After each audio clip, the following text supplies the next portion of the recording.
हम सबने देखा कि भारत के प्रधानमंत्री नॉर्वे पहुंचे।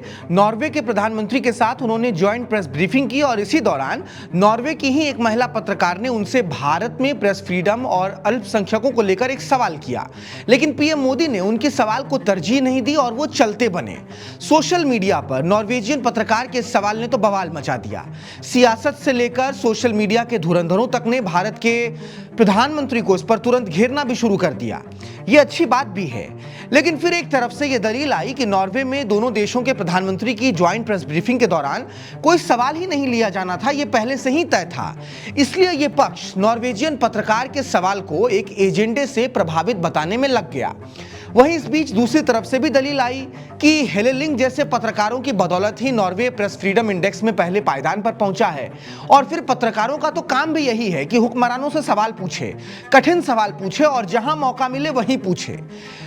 इन दोनों ही पक्षों की दलीलों ने प्रधानमंत्री मोदी से सवाल पूछने वाली नॉर्वेजियन पत्रकार हेले लिंग को सोशल मीडिया पर रातों रात खूब सुर्खियां दी, उनकी खूब फॉलोअर्स बढ़ गए। लेकिन इसी बीच ये कार्टून देखिए आप। इस कार्टून को नॉर्वे के सबसे बड़े अखबार आफ्टेन पोस्टेन अखबार ने छापा है। यहाँ पर भारत के प्रधानमंत्री को एक चालाक और थोड़ा परेशान करने वाला आदमी बताया गया और इस कार्टून के साथ ये लेख तब छपा जब भारत के प्रधानमंत्री नॉर्वे की यात्रा पर ही थे।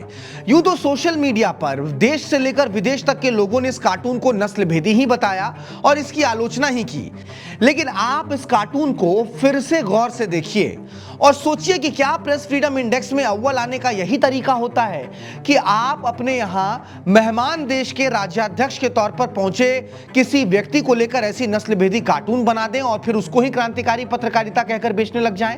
चलिए मान लेते हैं कि इस कार्टून का ध्येय भारत के लोगों और भारत के लोगों द्वारा चुने गए प्रधानमंत्री को कहीं से भी नीचा दिखाने का नहीं था, मान लेते हैं। लेकिन इस कार्टून के जरिए नॉर्वेजियन पत्रकार ने भारत में तेल की बढ़ती कीमतों पर जो चिंता जताई है उसमें कहीं ना कहीं एक पेच तो है। क्या इस तस्वीर में पीएम मोदी की जगह ट्रंप नहीं होने चाहिए थे?